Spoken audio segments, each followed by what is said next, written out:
Apa cerita ni? KWSP dalam satu hari menjual 19.7 juta saham MAHB. Dan ini mengakibatkan apabila KWSP beli balik melalui GO, kos tambahan yang diperlukan ialah lebih daripada 65 juta ringgit. Bayangkan dalam sehari. Kemudian kita tengok balik pada Disember 2023. Sepanjang bulan itu, jual saham MAHB sebanyak 62 juta saham. Bermakna lebih daripada 200 juta ringgit diperlukan untuk beli saham balik. Ini yang jadi masalah dan menjadi persoalan. Kenapa tergesa-gesa?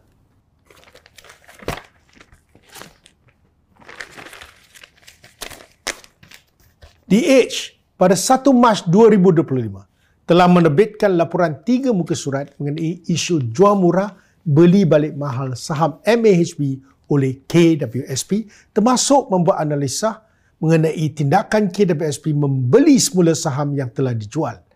Antara intipati yang menarik di dalam laporan The Edge ini adalah: pertama, aktiviti jual murah beli balik mahal secara besar-besaran memang telah berlaku.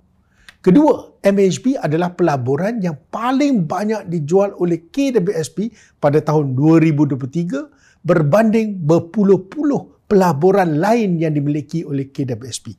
Ketiga, walaupun KWSP giat menjual saham MAHB, dana-dana berkaitan kerajaan seperti Khazanah Nasional dan KWAP Kuap sebaliknya meningkatkan pegangan mereka dalam syarikat tersebut.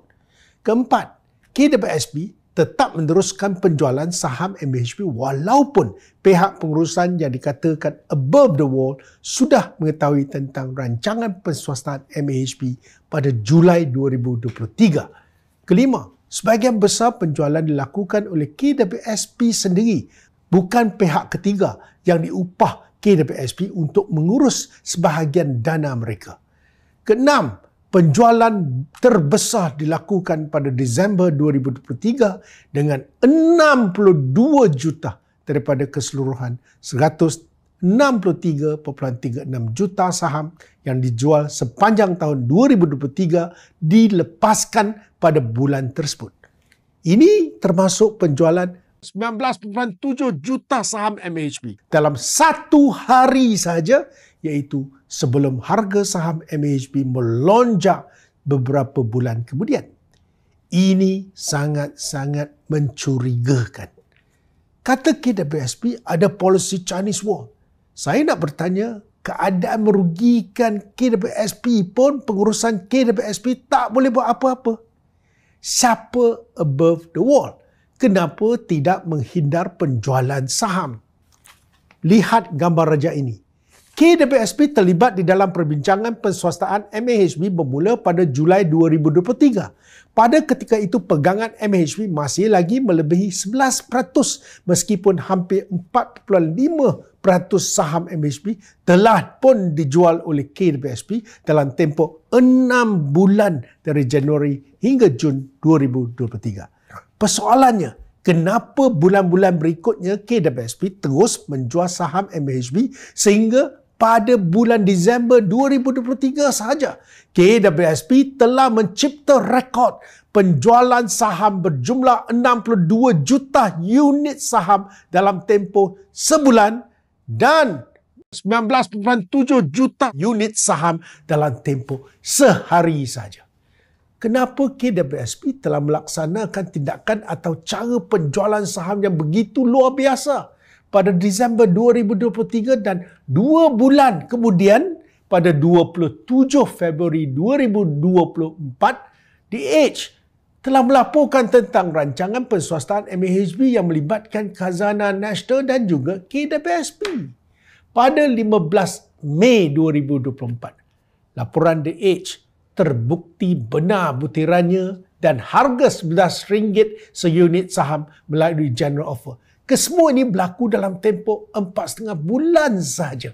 The Edge menyatakan bahawa Akta Pasaran Modal dan Perkhidmatan, iaitu Capital Markets and Services Act, sebenarnya mempunyai kuasa atau seksyen pengecualian kepada KWSP daripada tuduhan insider trading. Namun, CEO KWSP beralasan bahawa pengecualian ini tidak terpakai kerana pembelian saham pada harga RM11 dilakukan oleh konsortium GDA yang menstrukturkan penswastaan MAHB. The Edge pula berkata, alasan ini boleh dipertikaikan kerana KWSP memiliki 30% kepentingan dalam GDA. Kononnya disebabkan oleh wujudnya Chinese War, maka keadaan merugikan KWSP pun KWSP tak boleh buat apa-apa. KWSP perlu mengesahkan ada atau tidak bahawa penama tertentu yang telah dikategorikan sebagai above the wall dan siapa dia. Kenapa beliau yang dikatakan sebagai orang atau individu above the wall tidak menghindar urus niaga mengenai saham MAHB yang merugikan pencarum. The Edge juga kata, selain siasatan oleh PSC, Suruhanjaya Security Malaysia SC juga sedang menyiasat transaksi jual beli saham MAHB oleh KWSP. Saya dapati warga JECOM yang mungkin telah mendapat arahan atau memo daripada bosnya telah serbu komen mengenai dividen KWSP 2024 sebanyak 6.3%. Akan tetapi JECOM lupa atau buat-buat tak tahu bahawa pertama, kadar dividen 6.3% masih jauh lebih rendah berbanding 6.9% pada tahun 2017 ketika zaman BN memerintah. Kedua, dividen tinggi tidak bermaksud KWSP tidak mengalami kerugian besar dalam urus niaga MAHB ataupun bahawa salah laku tidak berlaku. Ramai memberi komen kononnya KWSP terpaksa mengumumkan dividen lebih tinggi untuk tutup isu jual murah beli balik mahal ini. Terpulanglah kepada pandangan dan analisa masing-masing.